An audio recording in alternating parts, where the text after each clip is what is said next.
By the time Andor unfolds around the year 5 BBY, the rebels already know something terrible is coming. Palpatine's disregard for the Imperial Senate was becoming even more brazen, and the Imperial military was steering the Empire ever closer to a stratocracy, a government controlled by high-ranking military officers. The stark reality of the Empire was hard to ignore. Democracy was dead, however the little bit of lip service that Palpatine paid to freedom or liberty was dying. In only 5 more years, the Imperial Senate would be disbanded. So why was Palpatine so emboldened? What trick did he have up his sleeve? Well, the truth of the matter was pretty simple. His brand new Death Star was drawing closer and closer to being fully operational.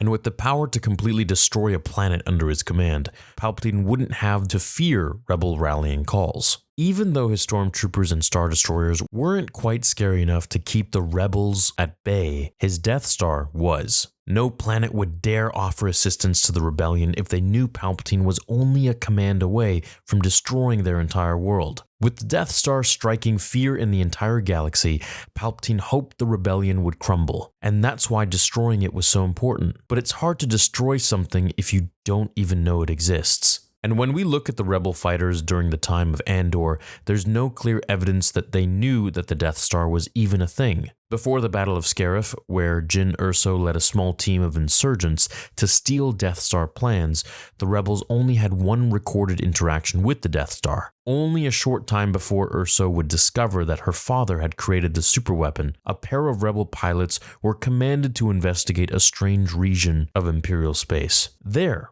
the 2 soldiers discovered a hidden Imperial fleet, as well as the hulking Death Star. Unfortunately, the pilots perished during the mission and never successfully delivered their intel back to Mon Mothma and the other rebel leadership. This was the only recorded sighting of the Death Star, but there might have been many more who came across the battle station. They must not have lived very long after the patrolling Imperial security units discovered them, and if they did, they made sure to keep their mouths shut about what they saw. Or perhaps they believed Imperial propaganda, that the Death Star was simply a mining rig or a power generator. So a few rebels might have discovered the Death Star during the time of Andor, which again was around 5 BBY, but they must have failed in relaying the information back to rebel teams. But just because nobody discovered the actual physical Death Star doesn't mean that there weren't a few rebel leaders who realized the Empire was up to something. Saw Gerrera famously began an investigation into the massive amounts of resources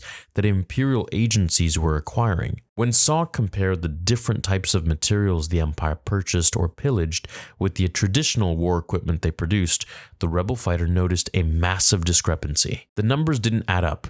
So Saw ran around the galaxy chasing down rumors of an Imperial superweapon, and he probably wasn't the only one. In Legends at least, rebel guerrilla units in the Outer Rim often intercepted Imperial supplies. So when they cracked open the hulls of the ships that they boarded, the soldiers often discovered strange new technology, which was far larger than the types of devices Star Destroyers and Imperial couriers used. So during the events of Andor, it's likely that Cassian and his fellow rebels were struggling to make sense of these types of clues as well. Like Saw Gerrera in his later years and these other guerrilla fighters, Cassian probably discovered a few different things that didn't add up. Perhaps a strange, overly protected section of space near the Death Star's construction dock, or massive loads of Kyber shipments with no clear destination. Without knowing that the Death Star was a real battle station, the rebels were likely left scratching their heads. So when we ask the question whether or not any rebels knew about the Death Star,